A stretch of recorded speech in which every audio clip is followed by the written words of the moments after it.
बिस्मिल्लाहिर्रहमानिर्रहीम। अस्सलाम वालेकुम students, I am Qurratulain Ayaz और स्टूडेंट्स आज हम चैप्टर 7 में टॉपिक स्टडी करेंगे bomb calorimeter. So let's start our lecture. जी स्टूडेंट्स, लास्ट लेक्चर में हमने कैलोरीमीटर की फर्स्ट टाइप को डिस्कस किया था, दैट वाज ग्लास कैलोरीमीटर, और आज हम स्टूडेंट्स सेकंड टाइप को डिस्कस करने जा रहे हैं, दैट इज बॉम्ब कैलोरीमीटर।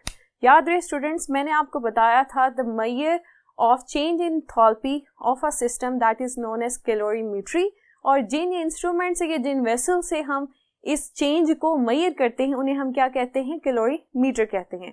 तो सेकंड टाइप हमारे पास है बॉम्ब कैलोरीमीटर। आइए स्टूडेंट्स देखते हैं कि बॉम्ब कैलोरीमीटर हम किस टाइप ऑफ एंथैल्पी के लिए स्पेसिफिकली यूज करते हैं और इसकी एक्यूरेसी क्या है। स्टूडेंट्स, बॉम्ब कैलोरीमीटर जो है हम एक्यूरेट मेजरमेंट ऑफ एंथैल्पी के लिए इस्तेमाल करते हैं। स्टूडेंट्स, ये ग्लास कैलोरीमीटर से इसकी वैल्यूज जो होती हैं वो बहुत ज़्यादा एक्यूरेट होती हैं। Next point, that is use to measure the enthalpy of combustion of any fuel, food materials और अदर कंपाउंड्स। ठीक है, फूड मटेरियल्स की कंबस्शंस या अदर कंपाउंड जो हैं उनमें लिक्विड्स भी हो सकते हैं, उनकी कंबस्शन के लिए, उनकी एंथैल्पी ऑफ कंबस्शन को मेजर अप करने के लिए हम बॉम्ब कैलोरीमीटर को यूज करते हैं।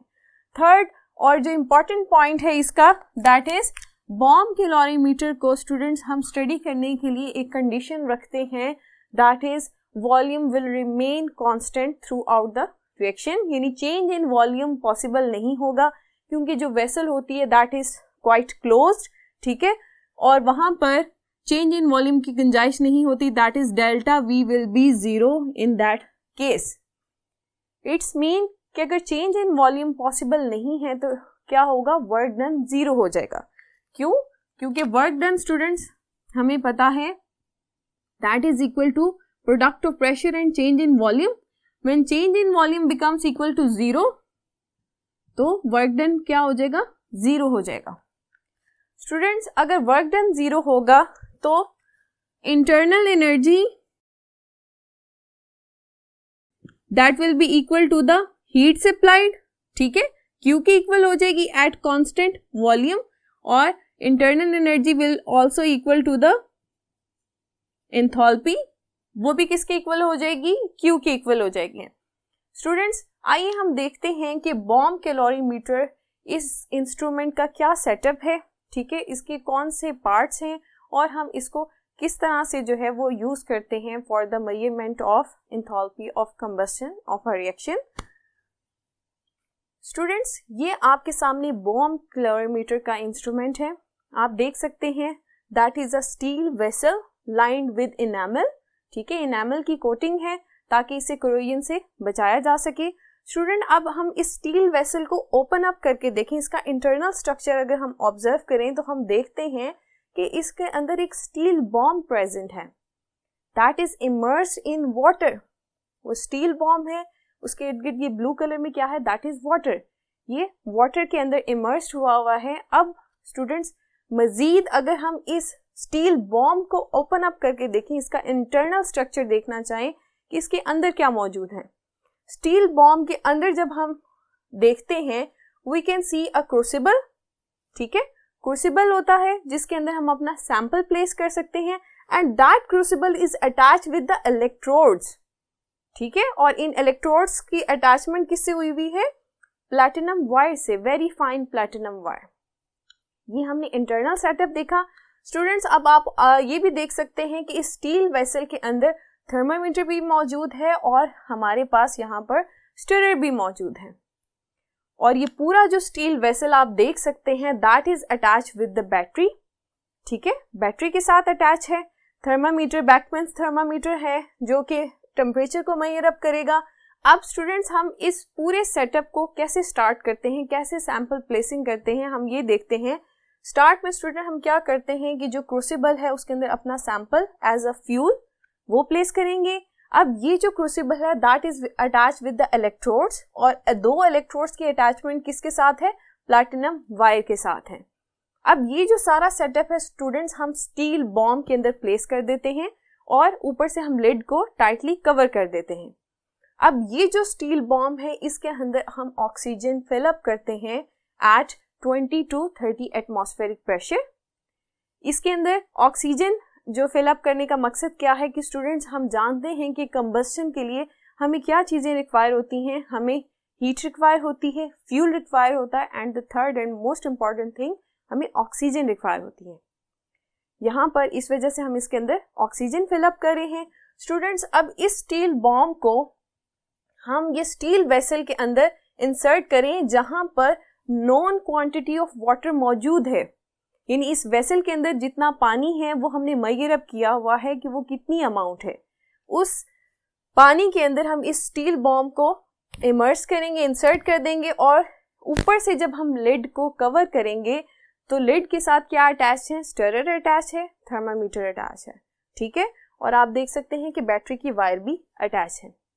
होगा क्या स्टूडेंट्स, हम रिएक्शन स्टार्टअप करने से पहले स्टिरिंग ऑन है, स्टिरर आपके सामने मूव कर रहा है, ठीक है, ताकि वाटर जो है उसकी जो हीट है, या आप कह लेंगे जो सिस्टम है उसकी हीट जो है हम वो यूनिफॉर्मली मेजर कर सकें थ्रू द थर्मामीटर। स्टिरिंग से यूनिफॉर्म हीट होगी और हम जो T1 टेम्परेचर है नोट करेंगे, that is the temperature of the initial state before starting the reaction. जो बैटरी की वायर है जो फर्दर बॉम्ब के अंदर इलेक्ट्रोड्स के साथ अटैच है और बाहर जो वायर है वो बैटरी के साथ अटैच है, हम बैटरी को ऑन करेंगे। बैटरी को ऑन करने से क्या होगा कि करंट फ्लो होगा, इलेक्ट्रोड्स तक पहुंचेगा, और ये जो इलेक्ट्रोड्स हैं वो फर्दर प्लैटिनम वायर को हीट अप कर देंगे। ये जो हीट है that will burn our sample. जब हमारा सैंपल बर्न अप होगा in the presence of oxygen तो क्या होगा, हीट इवॉल्व होगी। ये हीट जो है स्टूडेंट्स फर्दर स्टील बॉम्ब की वॉल से वाटर में शामिल होती जाएगी। तो स्टूडेंट्स स्टार्ट में अगर हम स्टिरर ना रखते तो क्या होता कि जो हीट है वो नीचे वाले पोर्शन में रहती, लेकिन स्टिरिंग ऑन होने की वजह से क्या हो रहा है कि जो हीट प्रोड्यूस हो रही है वो यूनिफॉर्मली डिस्ट्रीब्यूट हो रही है थ्रू आउट द सिस्टम। अब जैसे ही हमने बैटरी ऑन कर दी, हमने हर 30 सेकंड्स के बाद टेम्परेचर चेंज नोट करना स्टार्ट कर दिया कि क्या टेम्परेचर चेंज आ रहा है, ठीक है। और स्टूडेंट्स ये टेम्परेचर हम तब तक नोट करते रहेंगे जब तक कि हमारा जो फ्यूल है, हमारा जो सैंपल है वो कंप्लीट उसकी कंबस्शन नहीं हो जाती। स्टूडेंट्स अब हमारे पास 2 टेम्परेचर्स आ जाएंगे जब कंबस्शन कंप्लीट होगी। थर्मामीटर पे हमारे पास जो टेम्परेचर आया है हमने इसे T2 मेंशन कर दिया है। इनिशियल स्टेट पे T1 टेम्परेचर था, फाइनल स्टेट पे T2 टेम्परेचर है। तो इस पूरे सेटअप से स्टूडेंट्स हम क्या देख सकते हैं, that is the change in temperature. हमने चेंज इन टेम्परेचर मेजर कर लिया है during the whole reaction. Students अब मोस्ट इम्पॉर्टेंट थिंग हम क्या कैलकुलेट करना चाहेंगे कि इस पूरे रिएक्शन को प्रोसीड होने के दौरान जो हमारे पास Q हीट की वैल्यू थी वो क्या आई, उसको कैलकुलेट करने के लिए स्टूडेंट्स हमारे पास फॉर्मूला आता है Q is equal to C into delta T। अब यहाँ पर स्टूडेंट्स C क्या है, Q students that will be the heat gained by the system, ठीक है, या लॉस इवॉल्व और एब्जॉर्ब वो होगी। C क्या है हमारे पास, that is the heat capacity of system. अब इस सिस्टम में क्या इंक्लूड होगा स्टूडेंट्स, हमारे सिस्टम में क्या इंक्लूड था, bomb, steel bomb and the water और अदर पार्ट्स जो इफेक्ट कर रहे थे हमारे सिस्टम को, ठीक है। यानी बॉम्ब और वाटर इनको मिला के हमारा क्या बन रहा है, सिस्टम बन रहा है, ठीक है स्टूडेंट्स। तो हीट कैपेसिटी बेसिकली क्या होती है, heat capacity is the amount of heat required to increase the temperature by 1 kelvin, that is known as heat capacity of the system. यानी स्टूडेंट्स कि अगर हम सिस्टम का टेम्परेचर 1 केल्विन बढ़ाना चाहते हैं तो हमें जो अमाउंट ऑफ हीट रिक्वायर होगी, जो हमें हीट की अमाउंट सप्लाई करनी पड़ेगी टू इंक्रीज 1 केल्विन, उसे हम क्या कहते हैं, that is the heat capacity of that system, जिसे हम C से डोनेट कर रहे हैं। और फर्दर स्टूडेंट्स डेल्टा T हम जानते हैं चेंज इन टेम्परेचर है, इनिशियल फाइनल और इनिशियल स्टेट का डिफरेंस होगा T2 minus T1। T2 is the temperature after the reaction and T1 is the temperature before the reaction. Initial state में जो temperature था that is T1, final state पे जो temperature था that is T2। तो students heat capacity और change in temperature के product से हमें हीट ऑफ द सिस्टम जो है वो हम कैलकुलेट कर सकते हैं, ठीक है, कि सिस्टम ने हीट गेन की या फिर इवॉल्व की, ठीक है। कंबस्शन रिएक्शंस में स्टूडेंट्स बेसिकली क्या होता है कि ये एक्सोथर्मिक रिएक्शंस होते हैं, हीट जो होती है वो सिस्टम में से बाहर निकलती है। तो आइए स्टूडेंट्स, हमारा जो कॉन्सेप्ट था कि at constant volume delta H see that is for combustion, ये किसके इक्वल होगी, हीट ऑफ द सिस्टम, ठीक है, ये इसके इक्वल हो जाएगी एट कांस्टेंट वॉल्यूम, ये तब की बात है। आइए स्टूडेंट्स, हम एक एग्जांपल से देखते हैं कि बॉम्ब कैलोरीमीटर में एक जब रिएक्शन होगा तो उसकी वैल्यूज को हम यूज करते हुए कैसे जो है enthalpy of combustion for a specific reaction हम कैलकुलेट कर सकते हैं। उसके लिए हमारे पास एग्जांपल है। एग्जाम्पल हमारे पास क्या है, 10.6 grams of graphite is burnt in a bomb calorimeter and the temperature rise recorded is 3.87 Kelvin। अब वो आपको बता रहे हैं कि बॉम्ब कैलोरीमीटर में जो हमने सैंपल एज अ फ्यूल लिया था that is 10.6 grams of graphite। Basically students bomb calorimeter में जो हम सैंपल साइज होता है वो स्मॉल लेते हैं, ज़्यादा बल्क अमाउंट हम नहीं लेते, तो यहाँ पर भी स्मॉल अमाउंट है 10.6 ग्राम, ये हमने लिया। जब बर्निंग हुई इसकी तो चेंज इन टेम्परेचर हमारे पास क्या आया है 3.87 केल्विन, और हमसे पूछा क्या जा रहा है, calculate the enthalpy of combustion of graphite if the heat capacity of the calorimeter, जिसमें बॉम्ब और वाटर ये इन्वॉल्व हैं, कितनी वैल्यू है 86.02 किलो जॉल पर केल्विन। ये डाटा है और इस डाटा से हमें क्या कैलकुलेट करना है, enthalpy of combustion for this reaction. तो सबसे पहले स्टूडेंट्स हम डाटा कलेक्ट करते हैं। डाटा में हमारे पास क्या है, मास ऑफ ग्रेफाइट, ग्रेफाइट क्या है, कार्बन है बेसिकली, ठीक है, 10.6 ग्राम है, अमॉर्फस फॉर्म ऑफ कार्बन, उसे हम क्या कहते हैं, ग्रेफाइट कहते हैं, ठीक है। अब चेंज इन टेम्परेचर, यहाँ पर मैं छोटा सा m भी लिख देती हूँ आपको, ठीक है, ऐसे। अब नेक्स्ट है change in temperature. Change in temperature को हम डेल्टा टी से डोनेट करते हैं, वो कितना आया है 3.87 केल्विन। यूनिट ऑलरेडी केल्विन में है इसलिए हमें कन्वर्जन करने की जरूरत नहीं है, अगर डिग्री सेंटीग्रेड में होता तो फिर हम इसे केल्विन में कन्वर्ट करते हैं। नेक्स्ट है वो आपसे पूछ रहा है calculate the enthalpy of combustion. It's mean कि जो रिक्वायरमेंट है और टू फाइंड वो क्या है, that is the delta H C not. हमें एंथैल्पी ऑफ कंबस्शन कैलकुलेट करनी है, दैट इज क्वेश्चन मार्क, ठीक है। उसके लिए स्टूडेंट्स हम सबसे पहले क्या कैलकुलेट करेंगे, क्यू कैलकुलेट करेंगे, और क्यू कैलकुलेशन के लिए एक चीज हमने डाटा में मिस कर दी है, हमें heat capacity of the system mention है सी की वैल्यू दैट इज 86.02 किलो जॉल पर केल्विन। इट्स मीन कि जो हमारा फॉर्मूला है Q is equal to C into delta T वो कंप्लीट है, डेल्टा टी की भी वैल्यू है और सी की वैल्यू भी है, तो हम फॉर्मूला लगाकर heat gained by the system, ठीक है, वो हम कैलकुलेट कर सकते हैं। यहाँ पर हीट गेन का क्या मतलब है कि जो स्टील बॉम्ब से हीट निकली थी कंबस्शन के दौरान वो कहाँ ट्रांसफर हुई थी, ये स्टील बॉम्ब की वॉल से ट्रांसफर होते हुए वाटर में, और ओवरऑल उसने जो बॉम्ब कैलोरीमीटर था उसका टेम्परेचर चेंज किया था।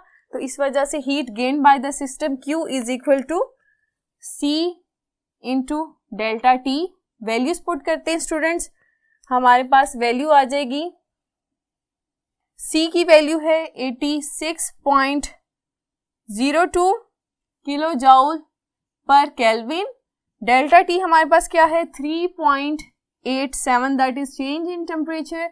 ये आ गया, यहाँ से स्टूडेंट्स कैसे कैंसिल आउट होगा, ओके कैंसिल आउट होगा, तो Q की वैल्यू हमारे पास आ जाएगी दैट इज 332.89 किलो जॉल, इसका यूनिट होगा। स्टूडेंट्स अब ये हमने Q की वैल्यू कैलकुलेट कर ली। For how many moles of graphite that are burn, वो देखने के लिए हम क्या करेंगे, फॉर्मूला क्या है, number of moles is equal to mass over molar mass, और अगर एलिमेंट है तो एटॉमिक मास होगा। तो यहाँ पर नंबर ऑफ मोल्स हम किसके कैलकुलेट करने जा रहे हैं, ग्रेफाइट की, एंड ग्रेफाइट इज कार्बन। तो यहाँ पर मास कितना है ग्रेफाइट का, 10.6 ग्राम्स, और इसका एटॉमिक मास कितना है, 12 है। तो हमारे पास जो फाइनल वैल्यू आएगी that is 0.843 moles of carbon, और यू कैन से ग्रेफाइट। ठीक है स्टूडेंट्स, ये इतने मोल्स जब बर्न अप हुए तो हमारे पास ये अमाउंट ऑफ हीट जो है वो इवॉल्व हुई। अब स्टूडेंट्स हमने ये देखना है कि अगर हम 1 मोल ऑफ ग्रेफाइट को बर्न करें तो हमारे पास एंथैल्पी ऑफ कंबस्शन की वैल्यू क्या आएगी। याद रहे स्टूडेंट्स, हमने कहा था कि at constant volume enthalpy of combustion delta HC not that will be equal to the Q, ठीक है, एट कांस्टेंट वॉल्यूम। और बॉम्ब कैलोरीमीटर को हम कांस्टेंट वॉल्यूम पे ही स्टडी करते हैं। इट्स मीन स्टूडेंट्स, ये जो हमारे पास Q की वैल्यू आई है that is equal to the enthalpy of combustion for 0.843 moles of carbon. तो हम इसे कैसे लिख सकते हैं, इसकी वैल्यू हम क्या लिखेंगे, delta HC not is equal to -332.89 kilo joule. Students, minus sign क्या इंडिकेट कर रहा है, द रिएक्शन वाज एक्सोथर्मिक, ठीक है, हीट इवॉल्व हुई है। और स्टूडेंट्स, अब ये जो अमाउंट है, ये एंथैल्पी चेंज है, ये कितने मोल्स के लिए है, 0.843 मोल्स ऑफ कार्बन के लिए है या ग्रेफाइट के लिए है। अब हम क्या चाहते हैं, हम कैलकुलेट करना चाहते हैं कि enthalpy of combustion for 1 mole of graphite. तो उसके लिए स्टूडेंट्स हम क्या करेंगे कि हम सिंपल इस अमाउंट को डिवाइड कर देंगे हमारे नंबर ऑफ मोल से। तो हमारे पास वैल्यू आ जाएगी for 1 mole of graphite enthalpy of combustion -332.89 kilo joule divided by number of moles 0.843 mole.